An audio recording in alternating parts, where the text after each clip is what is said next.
English నేర్చుకుని అనర్గళంగా మాట్లాడాలనుకుంటున్నారా? అయితే వెంటనే కాల్ చేసి రిజిస్టర్ అవ్వండి.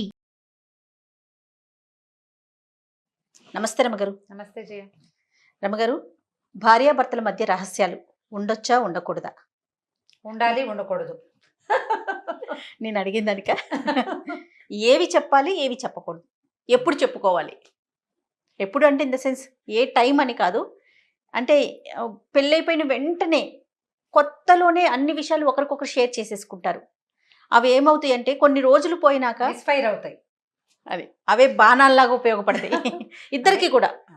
ఇప్పుడు ఇది ఇది ఖచ్చితంగా ఇది చెప్పాలి అని చెప్పలేము, ఇది చెప్పకూడదు అని చెప్పలేము జయ. మనం సినిమాల్లో కూడా కనిపిస్తుంటాయి. ఈ పెళ్ళి అవ్వగానే నిన్ను ఎంతమంది చూడ్డానికి వచ్చారని, ఇంతకుముందు నీకేమైనా లవ్ స్టోరీస్ ఉన్నాయా అని కానీ, ఎక్స్లు ఎవరైనా ఉన్నారా అని కానీ, అదొక క్యాజువల్ ప్రశ్నగా ఇప్పుడు ఇవాళ సినిమాల్లో కూడా చూపిస్తుంటారు. ఏమైనా ఉన్నాయా లవ్ స్టోరీలు అని. ఈ లవ్ స్టోరీలు ఏమైనా ఉన్నాయా అని ఫ్రెండ్స్లో అడగటం వేరు, వైఫ్ అండ్ హస్బెండ్లో అడగటం వేరు. 99% తన భార్యకి ఒక లవ్ స్టోరీ ఉండటాన్ని సహించలేడు మగవాడు. 100% తన హస్బెండ్కి వేరే ఏదైనా వ్యవహారం ఉండటాన్ని సహించలేదు భార్య. ఏదో ఒక టైంలో వీడు అమ్మాయిని గుర్తు చేసుకుంటున్నాడేమో అని, లేకపోతే దీని కాకుండా దాన్ని చేసుకుంటే బాగుండేదని అనుకుంటున్నాడేమోనని అనిపిస్తూ ఉంటుంది. ఎవరైనా కనబడితే వీళ్ళు వాళ్ళేనేమో అనిపిస్తుంది. అవును. ఇప్పుడు ఈ అమ్మాయి ఏదైనా లవ్ స్టోరీ ఉంది, ఏదైనా ఉంది, అది మానేసుకుని పెళ్లి చేసుకున్నాను అలాంటివి చెప్పినా తాత్కాలికంగా ఊరుకున్నప్పటికీ ఆ అమ్మాయి ఎవరితోటైనా మాట్లాడితే కంటిన్యూ అవుతుందేమోనన్న అనుమానం కనిపిస్తూ ఉంటుంది. దీంట్లో నుంచి బయటపడడం ఎవరి వల్ల కాదు, జీవితాంతం. బ్రహ్మదేవుడు, విష్ణుమూర్తి, పరమేశ్వరుడు కూడా దీనికి అతీతులు కాదు. మహాకాళి, మహాలక్ష్మి, మహాసరస్వతి కూడా ఇందులో భాగమే. వాళ్ళు కూడా వాళ్ళ వల్ల అవ్వదు, మనుషుల వల్ల కాదు. ఇది దేవతలుగా ఉంటే వాళ్ళకు ఓకే, వాళ్ళు మనుషులైతే వాళ్ళు కూడా మనలాగానే ఉంటారు అంతే. అందుకని ఇలా మరీ జీవిత రహస్యాలు పెళ్ళి కాకముందు ఏదైనా మాట్లాడుకుని ఒకళ్ళ సంగతిలో ఒకళ్ళు తెలుసుకుని, ఆ అమ్మాయి జీవితంలో జరిగిన ఒక హాస్యానో, ఒక దుస్సంఘటనో, లేకపోతే ఒక ఇబ్బందికరమైనదో తెలిసేసుకుని తర్వాత కూడా ఆ అమ్మాయిని పెళ్లి చేసుకోవాలని ప్రపోజ్ చేసి ఉన్న సందర్భాలు పర్వాలేదు. అలా కాకుండా మనం అలాంటివి ఏ విషయాలు తెలియకుండా వివాహానంతరం కనుక ఇలాంటి విషయాలు ఏవైనా మీ నోటితోటి మీరు కన్ఫెస్ చేసినా చెప్పినా ఇబ్బందులు రావచ్చు. ఒకటి ఇది మన సంగతులైతే, మన సొంత సంగతులైతే. తర్వాతది ఆర్థికమైన పరిస్థితులు. పెళ్ళెప్పుడు ఈ ఇద్దరు కుటుంబాల వాళ్ళు మాట్లాడుకుంటున్నప్పుడు, లేదా పెళ్లి చేసుకోదలుచుకున్న ఇద్దరు మాట్లాడుకునేటప్పుడు కొంత ఫెయిర్గా ఉండాలి. ఇవి ఉన్నాయి, ఇవి లేవు, లేనివి ఉన్నట్టు చెప్పకూడదు, ఉన్నది లేనట్టు చెప్పకూడదు. తర్వాత నా దగ్గర మాకు అవి ఉన్నాయి, ఇవి ఉన్నాయి అని చెప్తే కూడా ఎక్స్‌ప్లాయిట్ అయ్యేందుకు కూడా అవకాశం ఉంటుంది. అవును, ఉన్నది ఉన్నట్లుగా మాట్లాడుకోవాలి అవసరమైనంత మేరకి. అవసరం లేకపోతే నీ అంతటి నువ్వు చెప్పవలసిన పని లేనే లేదు. పెళ్ళి అనేది జయ ఎప్పుడు కూడా ఈ బ్యాడ్ వర్డ్ కానీ గ్యాంబ్లింగే నిజంగా.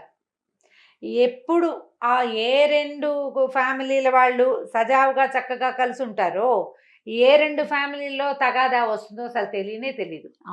కొన్ని పెళ్ళిళ్ళలో పెళ్ళైన నెల తిరగకుండానే పోట్లాడుకు చచ్చేవాళ్ళు ఉంటారు. దేని మీద? డబ్బుల మీద, ఆస్తుల మీద. ఆ తర్వాత ఏమో ఈ అబ్బాయి అమ్మాయిల తాలూకు ప్రీవియస్ జీవితపు స్నేహాల వల్ల కానీ, వాళ్ళ పరిచయాల వల్ల కానీ, వాళ్ళ పరిస్థితుల వల్ల కానీ కొంతమంది 10 ఏళ్ళైనా కూడా ఏమీ తగాదాలు రాకుండా చక్కగా ప్రశాంతంగా ఉండేవాళ్ళు జీవితాంతము. ఒకవేళ వాళ్ళకి ఏమైనా ప్రాబ్లమ్స్ ఉన్నా కూడా వాటిని అర్థం చేసుకుని వాటితో సర్దుకుని ఉండేవాళ్ళు ఉంటారు. ఇప్పుడు కొత్తగా పెళ్ళవుతున్న ఈ జంట ఈ 3 కేటగిరీలో ఏ కేటగిరీలోకి చేరతారో మనకు తెలియదు, చెప్పలేకపోతాం. ఎంత జాతకాలు చూస్తారో, 10 ఏళ్ల ఫ్రెండ్షిప్, స్కూల్ నుంచి కలిసి ముందు నుంచి స్నేహం ఉన్న అబ్బాయి అమ్మాయి కూడా పెళ్ళిళ్ళు అయ్యాక కొంతకాలం అయ్యాక నువ్వు అప్పుడు అలా చేసావు, నువ్వు ఇప్పుడు ఎలా చేసావు, నీతో అనవసరంగా నీతో కనెక్ట్ అయ్యాను, వాడిని చేసుకుంటే బాగుండేది అని అమ్మాయి, నువ్వు ఇలాంటి రాకాశమని నాకు ముందే తెలియలేదని అబ్బాయి అనొచ్చు. అవునండి. బ్రహ్మ వీళ్ళని దేనికి పుట్టించాడో ఆ బ్రహ్మకే కూడా తెలియదు. ఈ గ్యాంబ్లింగ్లో ఎప్పుడు మనం సేఫ్ ప్లే ఆడాలి, ఎప్పుడు కూడా. దీంట్లో రిస్క్ తీసుకోకూడదు. ఏదైతే అదవుతుందని చెయ్యొద్దు. పెళ్ళిళ్ళలో ఎప్పుడు నువ్వు సేఫ్ ప్లేస్లో నిలబడి నీ వైవాహిక జీవితానికి కానీ వివాహ బంధానికి కానీ ఇబ్బంది రాకుండా ఉండే పొజిషన్లో ఉండే ఆడు ఏమన్నా. దీన్ని సూపులో పడేసుకునే రకంగా ఏ ప్రవర్తన నువ్వు చేయకూడదు, ఏ రహస్యము రివీల్ చేయకూడదు. ఇది చెప్పడం వల్ల ఏదైనా ఇబ్బంది వస్తుందా అనే కాన్సిక్వెన్స్ ఏమవుతుంది అనేది ఆలోచిస్తూనే ఉండాలి ఎప్పటికప్పుడు. ఎస్, కరెక్ట్ అండి. ఇంత ప్లాంట్గా చేసుకుంటే పెళ్ళి ఎలా అవుతుంది, మన నిజాయితీగా ఉండద్దా లాంటి ప్రశ్నలు చాలా వస్తాయి. ఎస్, నిజాయితీ చాలా అవసరం. కానీ నిజాయితీ నీ జీవితాన్ని మించింది కాదు. కంటికి మించిన కాటుక ఎప్పుడు పెట్టుకోకూడదు. కంటికి సరిపడా ఉండాలి కాటుక. పైకి కిందకి అలుక్కుపోకూడదు. కాటుక ఉందని పునుక్కోకూడదు. ఒళ్ళు దగ్గర పెట్టుకోవాలి. ఎంతవరకు పెట్టుకోవాలో అంతవరకే పెట్టుకోండి. అంతే పెట్టుకోవాలి. ఇప్పుడు ఏ ప్రాబ్లమ్స్ అంతా సాదాసీదాగా నడిచిపోయే చోటు ఈ రహస్యాలు చెప్పచ్చా చెప్పకూడదా మాటే లేదు. అంతే. సమస్య ఉన్నప్పుడు కొన్ని వాళ్ళ కుటుంబ విషయాల్ని కూడా పెళ్ళైపోయిన వెంటనే చెప్పుకుంటారు, చెప్పేసుకుంటారు. ఏదో ఒక సందర్భంలో ఓసారి ఎప్పుడో మా అమ్మ నాన్న నన్ను వదిలిపెట్టేశారనో, వాళ్ళ ఇంట్లో వదిలిపెట్టారనో, అప్పుడు నేను అక్కడ చాలా సఫర్ అయ్యానో అమ్మాయో అబ్బాయో రెండో వాళ్ళకి చెప్తారు. అవునండి. వాళ్ళ అమ్మగారు ఏం సరిగ్గా పెంచలేదండి, ఫలానా అప్పుడు ఫలానా అది చేశారట అని ఆడవాళ్ళు కూడా చెప్తుంటారు. వాళ్ళు నిన్ను నమ్మి షేర్ చేసినప్పుడు నువ్వు దాన్ని ఆయుధంగా వాడకూడదు అనే ఇంగితం మీలో మీకు ఉండాలి. మీరిద్దరూ వేరు మనుషులు, వేరు భావజాలాలు, వేరు సమాజాల నుంచి కలిసి ఒక చోట బతకడానికి ఒక చోట ఏర్పరచబడ్డారు. మీరు ఒకళ్ళ భావాలు ఒకళ్ళు షేర్ చేసుకున్నప్పుడు దాన్ని ఆయుధంగా వాడకూడదు, నలుగురికి చెప్పకూడదు. మీరు చేశారా ఈ పనులు, ఈ రెండు మీ బంధానికి మీరు విలువిచ్చినట్టే కాదు, ఇంకా వైవాహిక బంధము, వివాహము, రహస్యాలు గందరగోళమే లేదు. విలువ లేదు మీకు పెళ్ళంటే. పెళ్ళంటే ఇద్దరు కలిసి ఉండటం, ఈ ఇద్దరు ఒకళ్ళనొకళ్ళు భరించటం, ఒకళ్ళనొకళ్ళు మన్నించటం, ఒకళ్ళనొకళ్ళు తెలుసుకోవటం. నువ్వు తెలుసుకో, ఏదైనా తప్పులుంటే మన్నించు, కాస్త ఇబ్బందికరమైన ఉంటే భరించు. ఒకళ్ళనొకళ్ళు భరిస్తూ ఏళ్ల తరబడి కాపురాలు చేసుకునే భార్యాభర్త ఉంటారు. వాళ్ళు కొట్టుకుంటూ ఉంటారు కానీ విడిపోరు, కలిసే ఉంటారు. ఈ కుటుంబ వ్యవహారాలు, మా అక్క ఎట్లా, మా అన్న ఇట్లా, మా అమ్మ అట్లా, మా నాన్న అట్లా, మా బాబాయ్ ఎట్లా, ఇలాంటి వ్యవహారాలు మాట్లాడేసుకుంటారు. నీకు కడుపులో ఏ కష్టం ఉంటే అదంతా మొగుడికి చెప్పేసేయాలనుకుంటుంది ఒక్కొక్క అమ్మాయి. మా బాబాయ్ చిన్నప్పుడు అలా చేశాడు, మా మామయ్య వాళ్ళు ఇలా చేశారు, మా అమ్మ అలా చేసింది, లేకపోతే నాకు చిన్నప్పుడు ఒక్కొక్క జడ అంటే ఇష్టం, ఇప్పుడు 2 జడలే వేసేది, అన్నయ్యని ఎక్కువ చూసుకున్నారు, అన్నయ్యని ముద్దుగా అక్కకి ఎక్కువ మంచి కట్నం ఇచ్చి పెళ్లి చేశారు. ఇలాంటివి కడుపులో కష్టాలు దుఃఖాలు ఉంటాయి కదా, అవన్నీ కంపానియన్తో షేర్ చేసుకోవాలని షేర్ చేస్తారు. నీ కడుపులో కష్టం అయితే తీరిపోతుంది, తర్వాత నీ కష్టం మొదలవుతుంది. అదే ఆయుధంగా మారుతుంది. నువ్వు ఏం చేయాలన్నా మీ అన్నయ్య నేను సరిగా చూడలేదుగా, ఎందుకు మీ అమ్మాయింటికి అంటాడు. నీకు వెళ్ళాలనిపిస్తుంది, నీకు అమ్మ కావాలి, నీకు కష్టం తీర్చుకున్నావు నువ్వు, అంతే. నువ్వు నీ కడుపులో ఉన్న కష్టం చెప్పుకున్నావు భర్తకి. ఇప్పుడు ఇలా బిహేవ్ చేయకూడదు. ఎవరైనా సరే ఒకళ్ళని ఒకటి షేర్ చేసుకున్నారు, మా అమ్మ గురించో నాన్న గురించో నేను గంటల తరబడి చెప్పా. అవతల అంటే మా నాన్నకి జ్వరం వచ్చిందని ఫోన్ వచ్చింది, నేను వెళ్దాం అనుకుంటా, మీ నాన్న సరిగ్గా చూడలేదుగా అని అనకూడదు. ఇది అర్థం చేసుకోవడం అంటే ఇది. అంత చూడకపోయినా కూడా సరిగ్గా వాళ్ళ నాన్న చెప్పినా కూడా తండ్రి మీద సహజంగా ఉంటుంది పాపం అని అనుకోగలగటం కంపానియన్కి నేర్పాలి మీరు. మా నాన్న అసలు సరిగ్గా చూడలే, కానీ మా నాన్న అంటే నాకు పంచ ప్రాణాలు.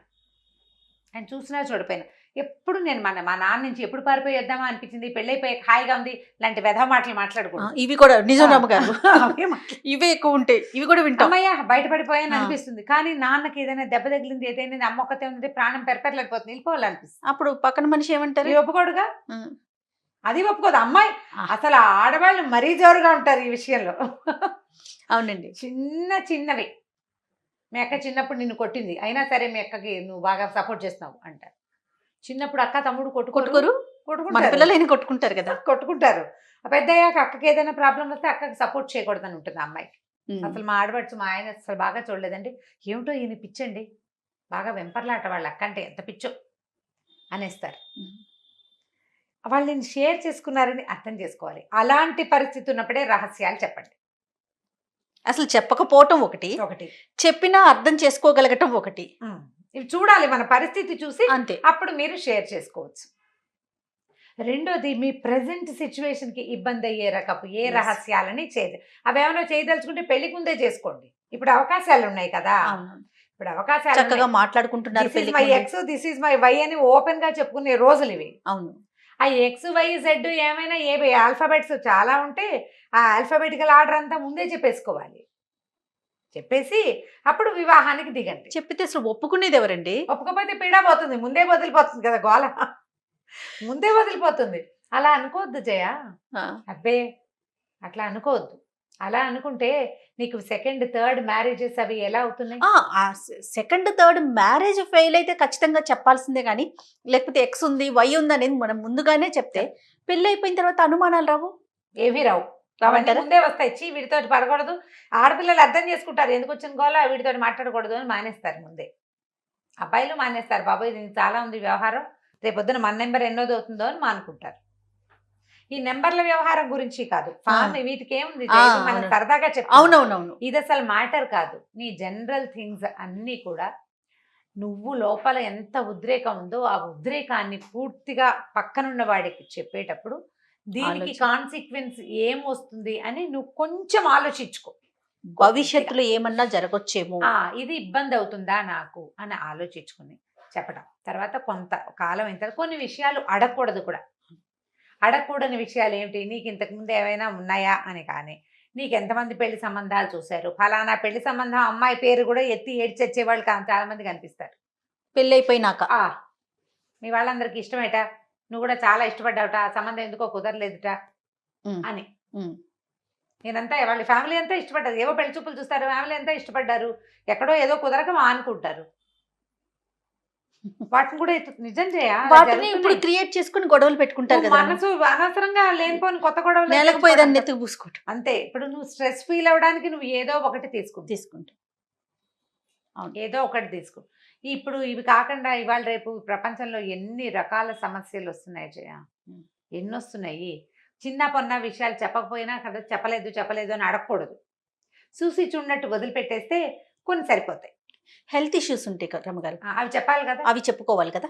హెల్త్ ఇష్యూస్, ఫైనాన్షియల్ ఇష్యూస్, మన ఆర్థిక సంబంధమైన ఇబ్బందులు, మనకున్న ఆస్తులు కావచ్చు, అప్పులు కావచ్చు, ఉన్నది ఉన్నట్టుగా చెప్పుకోవటం చాలా అవసరం కదా. అంటే ఇప్పుడు క్రానిక్ డిసీజెస్ ఏమైనా ఉంటే అలాంటివి చెప్పాలి. క్రానిక్ డిసీజెస్ చెప్పుకోవాలి. మీరు ఎక్కడైనా అప్పులు చేసేసి ఫైనాన్షియల్గా సంతకాలు గింతకాలు పెట్టేసేసి ఉంటే అవి చెప్పాలి, భార్య కానీ భర్తకు కానీ. ఎందుకంటే అవి మీ ఫ్యూచర్ని దెబ్బతీసేవి. మీ ఇద్దరు కలిసి ఉండాలంటే ఇలాంటివి కొన్ని ఖచ్చితంగా తెలియాలి. మనకున్న బాధ్యతల్ని చెప్పుకోవాలి. బాధ్యతలు నేను ఇది చేయదలుచుకున్నాను, ఇది చేస్తాను, చేయాలనుకుంటానని పెళ్ళప్పుడే ఒకసారి మాట్లాడుకుంటే, పెళ్ళైన తర్వాత మీరు ఏదైనా చేయదలుచుకున్నారా అనుకో, చేయదలుచుకున్నారు, ఎట్లా ఎక్కడికో వెళ్ళారు, ఒక అనాథ శరణాలయం ఏదో చూసారు, పిల్లలకి ఏదైనా చేయాలనిపించింది, ఏమంటే నేను చేయదలుచుకున్నాను అని చెప్పి అక్కడ మాట ఇచ్చేసి ఇంటికి వచ్చాక నువ్వు వీడు ఒప్పుకోకపోతే పోట్లాడి అది చేయకూడదమ్మా, అది కాదు పద్ధతి. ఇంటికి వెళ్ళి మాట్లాడుకుని చెప్తాను అని చెప్పి ఇంటికి వెళ్ళి మాట్లాడుకుని నువ్వు 25,000 ఇచ్చేద్దాం అనుకున్నావు, అతను ఒప్పుకోలేదు, పోనీ ఒక 5,000 ఇస్తానండి, ఒప్పించుకొని చేసుకోవడం మంచిది. నెలకు ఒక 20,000 అంత కాకపోతే ఒక చిన్నదైనా నాకు ఈ సహాయం చేయాలనుందని ఒప్పించుకోండి. ఫ్రెండ్కి ఫైనాన్స్, ఫ్రెండ్స్కి ఏదైనా హెల్ప్, అలాంటివి ఏంటంటే ఫ్యామిలీకి ఇబ్బంది రాకుండా ముందే మాట్లాడుకోండి. ఎప్పుడు కూడా ఆయన దారిని ఆయన మాట ఇచ్చేసి నీ దారి నువ్వు మాట ఇచ్చేసి మీ ఇద్దరు కలిసి కొట్టుకుని తర్వాత నేను ఇంత చిన్నది చేస్తానన్నా ఒప్పుకోవట్లేదు, నా జీతం అంతా తిన్నారు, నా ఆస్తి అంతా తీసుకున్నారు, ఇలాంటి వ్యవహారాల్లోకి దిగద్దు. మీరు కలిసి ఉండాలనుకుంటే కనుక ఖచ్చితంగా ఏదైనా చేసేటప్పుడు దాన్ని కూబీగా చేసేయకుండా ఓపెన్గా చేయండి. వీటికి రహస్యాలు ఉండకూడదు. రహస్యం ఉండవలసింది దేనికి, మీకు భవిష్యత్తుకి ఇబ్బంది అయ్యేటువంటి మీ కుటుంబ వ్యవహారాలు కానీ ప్రీవియస్వి చాలా ముందున్న వ్యవహారాలు, మీరు దేన్నైతే వదిలిపెట్టి జీవితంలో ముందుకు నడిచి వెళ్ళిపోయారో ఆ వెనక సంగతులు అనవసరమైనవైతే చెప్పద్దు. తెలివిగా చాకచక్యంగా బిహేవ్ చేయాలి, చేయాల్సిందే, మాత్రం కుదరదు. ఇప్పుడు కంపెనీని మోసం చేయటము లాంటి ఆలోచనలు చేయబోకండమ్మా. అది మోసం చేయటం కాదు, ఇది మోసం చేయడం అని అనుకోవద్దు, అసలు అవసరమే లేదు. అంతే. ఇప్పుడు బాగా 15-20 ఏళ్ళు అయింది మీ పెళ్ళి, 20 ఏళ్ళు అయిపోయింది, అప్పుడెప్పుడో ఆ చిన్నప్పుడు ఎవరో వెంటపడేవాళ్ళండి అని ఒక క్యాజువల్గా నువ్వు ఒక సెంటెన్స్ చెప్పచ్చు. అవసరం పెళ్ళైన 20 ఏళ్ళకి మీకు కూడా ఆ వ్యవహారం అంత పెద్దదిగా తోచదు, మర్చిపోతాం మనం. అదే పెళ్ళప్పుడే అయితే ఫ్రెష్గా ఉంటుంది, బాగా డీటెయిల్స్ వాళ్ళు అడుగుతారు, మనము చెప్తాం. అలాంటివి చెయ్యొద్దు. మీరు అన్నట్లుగా ముందుగానే మాట్లాడుకునే అవకాశాలు ఉన్నాయి కదండి ఇవాళ. ఇప్పుడు ఆల్రెడీ పెళ్లిళ్ళు అయిపోయిన వాళ్ళ వ్యవహారాలకు ఏం చేస్తాం మరి, పెళ్లిళ్ళు అయిపోయిన వాళ్ళు కూడా బోల్డ్ మంది ఉంటారు కదా, వాళ్ళకి ఇది ప్లాన్. అంతే. ఏమి చెప్పాలి ఏం ఏం చెప్పకూడదు. చెప్పకూడదు అనేది ఆలోచించుకోండి. ఆల్రెడీ ఏమైనా మీరు కొన్ని అందించేసి ఉంటే అవి మీకు ఆయుధాలు కాకుండా మాత్రం జాగ్రత్త పడండి. Yes. మీరు కూడా ఆయుధం కావద్దు. ఆ, అంతే కదా రమ్య ఆ, గారు? మీరు ఆ ఆయుధాన్ని తీసుకోవద్దు, వాళ్ళకి ఆయుధాలు అందించద్దు. అందించదు. సూపర్ అండి. నమస్తే. నమస్తే జీ. ఇక ఈ వీడియో కనుక మీకు నచ్చినట్లయితే లైక్ చేయండి, షేర్ చేయండి. మరిన్ని ఇంట్రెస్టింగ్ వీడియోస్ కోసం మా ఛానల్ని సబ్స్క్రైబ్ చేసుకోండి. సుమన్ టీవీలో మీ పర్సనల్ అండ్ బిజినెస్ ప్రమోషన్స్ కోసం కింది నెంబర్కి కాంటాక్ట్ చేయండి.